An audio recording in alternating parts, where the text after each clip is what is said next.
Alright, so we have the deck built and we've got the pergola, gazebo, whatever you want to call it up. And here's my problem. You can see my yard is right now a big construction zone. And I was thinking I was going to put a fence up across here, but now I don't want to, because then my yard is just going to be fence, fence, fence. And now I'm deciding to build a rail system on the deck. So I didn't have good forethought for this, so now I'm going to have to make this work. And part of that is going to be trying to make it as cheap as possible. So let's take a look at that.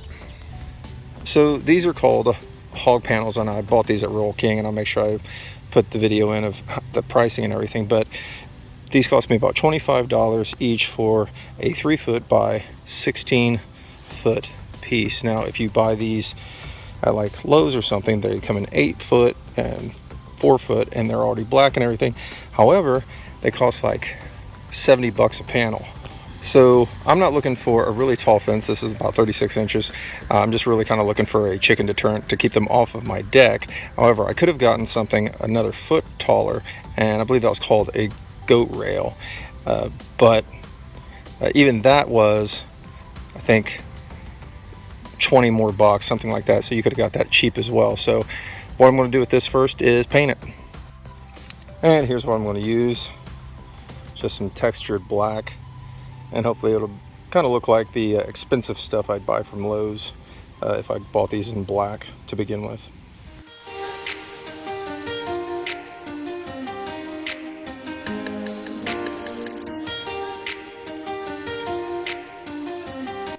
So I'm going to make my posts out of 4x4s, and these are 8-foot pieces. I'm just going to cut them in half.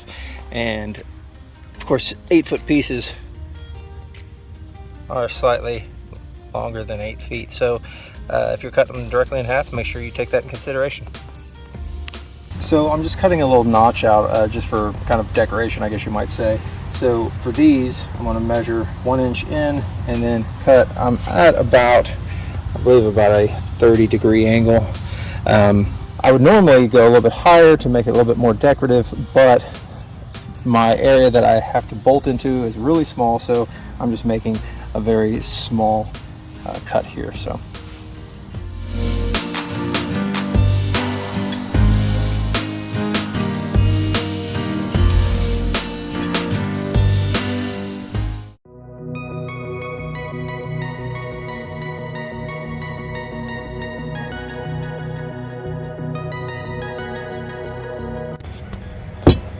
okay, so I'm going to be taking the opposite side of that angle cut, and I measured 5 inches. This is what's going to be going right up against here, and I've set my depth to about 1.5 inches right here.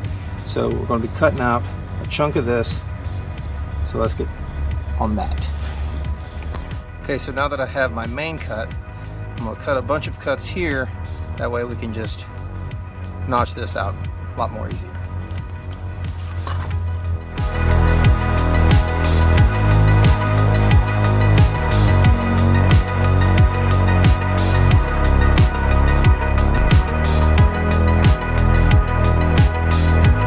Now, of course, you could save yourself a lot of time if you have a table saw and a dado, but I don't have that, so this is what we have here. And some of these will pop out. For those that don't, have a little chisel and hammer.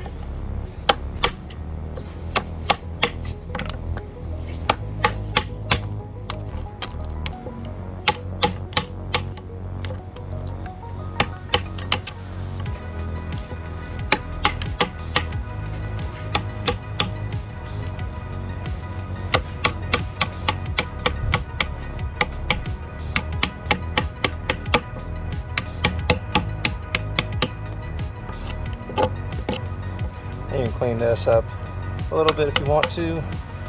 It's really not going to make too much of a difference.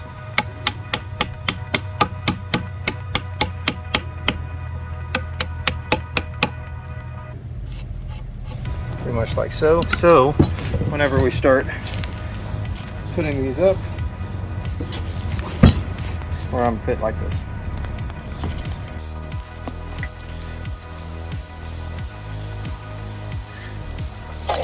Here's what I'm using.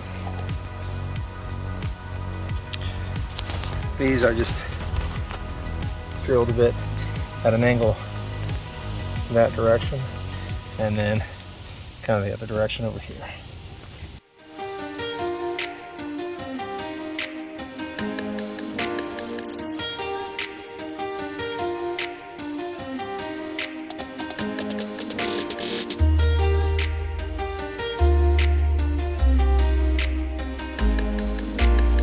Okay, so here's my next section. You can see I've got these screwed together, and this is where I'm going to be putting it right here.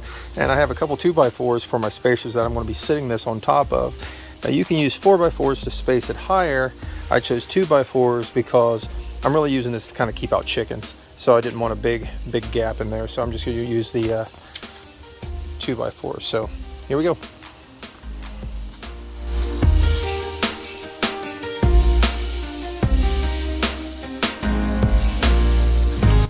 So just kind of get her level, and then I'm just going to screw in this side and then screw in that side. And here we have it mounted. You can see screwed here, middle, bottom. I actually screwed the bottom first, and then I hit the top, made sure that was nice and level, and then I hit the middle. Did that on both sides, and you can kind of see the gap right there. Next thing is inserting the gate and cutting the gate to size, setting that in. Here we have slid the fencing down. And then we're just going to make this top post the exact same way as this, but cut it to size, route it out, and then just fit right over top of it. And here we are, finished version.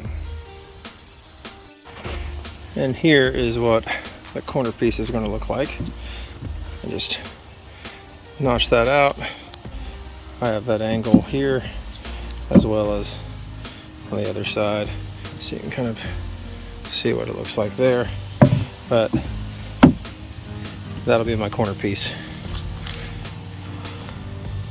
Okay, so here you can already see I've got some of the railing already up, and as you can see, what we did is we took a router bit, and you could use a dado if you have a saw table. I don't have one. And we just routed out the middle, did that all the way around, and then up top, and then just kind of sandwiched them in. And the way that I did this was I cut the bottom piece first, measured to length, then I cut my side pieces to length to match the railing,